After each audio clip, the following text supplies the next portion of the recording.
Olá pessoal, bom dia. Tudo bem com vocês? Espero que esteja tudo certinho.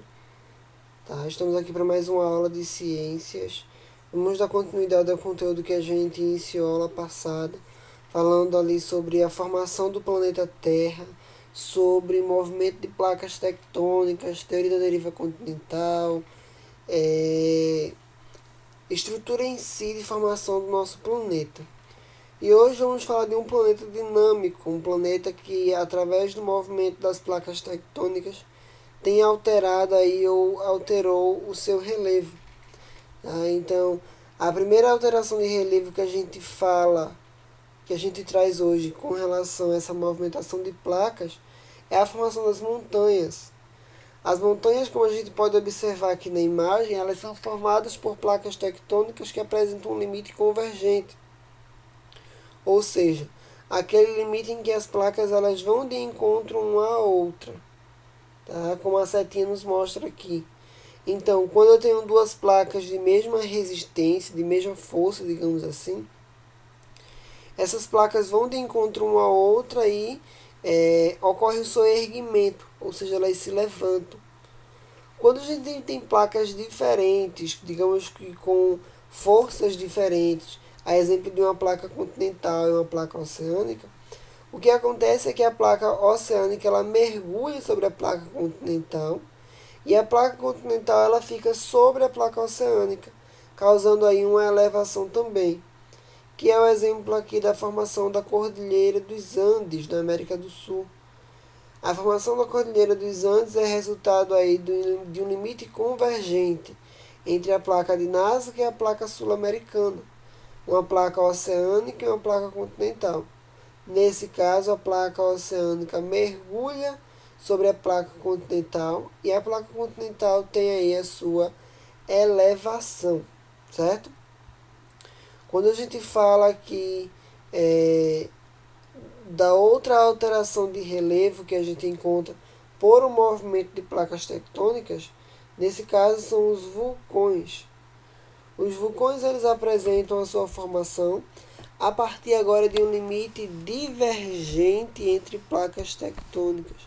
Então, se vocês observarem a setinha aqui, ó, elas estão se afastando, garantindo aqui um espaço necessário para que o magma que está aqui na crosta continental, na crosta não, no manto, desculpe, esse magma ele extravase, dando origem aqui ao vulcão, certo? Tem essa estrutura em formato geralmente de cone que está aí na superfície terrestre. Os vulcões, pessoal, eles podem ser classificados em três tipos de acordo com a sua atividade. Vulcões eles podem ser classificados em ativos, extintos ou dormentes. No caso dos vulcões ativos, como o próprio nome já diz, ele já tem a sua atividade, certo? Então, eles não têm aí esse período de dormência ou de extinção.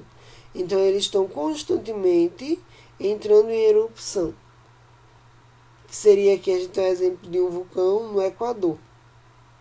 Os vulcões dormentes são aqueles que não entram em atividade com frequência, certo? Mas dependendo das condições impostas ou por uma questão aleatória, ele pode tornar a voltar à sua atividade sim. As condições internas dele ali são estáveis para que essa atividade ela volte a existir.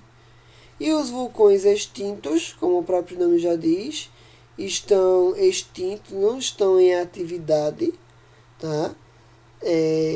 Geralmente porque o seu canal central ali ele se solidificou, tá? Então são vulcões que já tiveram atividade, já tinham as erupções, mas hoje não apresentam mais, certo?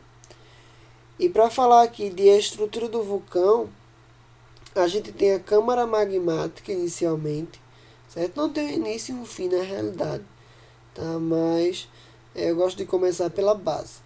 Então, a câmara magmática, que é, digamos que a reserva de magma que o vulcão tem, que vai estar em contato com o manto terrestre. A chaminé, que seria o caminho da câmara magmática até a superfície que o magma percorre. O cone, que é a estrutura do próprio vulcão, a estrutura rochosa. A cratera, a abertura apical do vulcão e principal. E temos aqui chaminés secundárias, certo? Essas chaminés secundárias geralmente são formadas pela alta pressão que se encontra interno aqui nesse cone. Então, a lava acaba forçando as paredes do cone para encontrar uma saída ali rápida para evitar, para diminuir essa pressão toda. Aí nisso acaba gerando as chaminés secundárias. Não temos aí uma obrigatoriedade para quantidade de chaminés por vulcão, período de formação das chaminés, não. Isso vai depender bastante das condições que o vulcão ele se encontra, certo? Outro fenômeno aí, no caso não mais uma alteração, mas um fenômeno que a gente encontra na superfície terrestre, que a gente se encontra de acordo com a movimentação das placas, são os terremotos. Os terremotos ou os abalos sísmicos acontecem aí por uma movimentação das placas tectônicas, certo? Seja ela, geralmente é a movimentação transformante, mas pode ocorrer dentro de um limite divergente e dentro de um limite convergente sim, sem problema nenhum.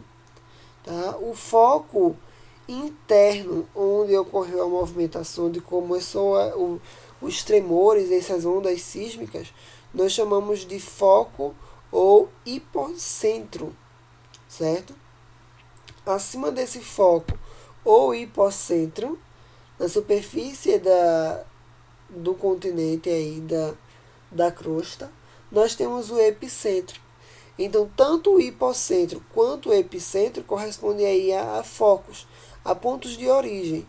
No caso do epicentro, é o ponto de origem, é o foco na superfície terrestre, e o hipocentro ou foco é o ponto de origem aí no subsolo, na região de crosta aí, a manto, certo? E o último evento, digamos assim, que é originado na crosta terrestre, são os tsunamis. Os tsunamis eles andam aí bem juntinhos com os terremotos. Por quê? Para que um tsunami aconteça, ou seja, essas ondas elevadas que causam uma destruição, principalmente na região litorânea, para que isso aconteça, é preciso um abalo sísmico na crosta oceânica. É preciso um terremoto. Nesse caso, não vai ser chamado de terremoto, e sim maremoto.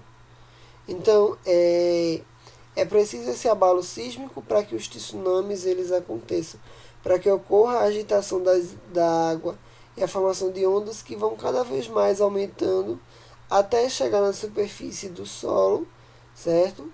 E se for até chegar na superfície, na região litorânea, e se for uma região habitada, a gente vai ter aí, infelizmente, catástrofes, desastres, porque são ondas que têm um poder aí de destruição avassalador, tá?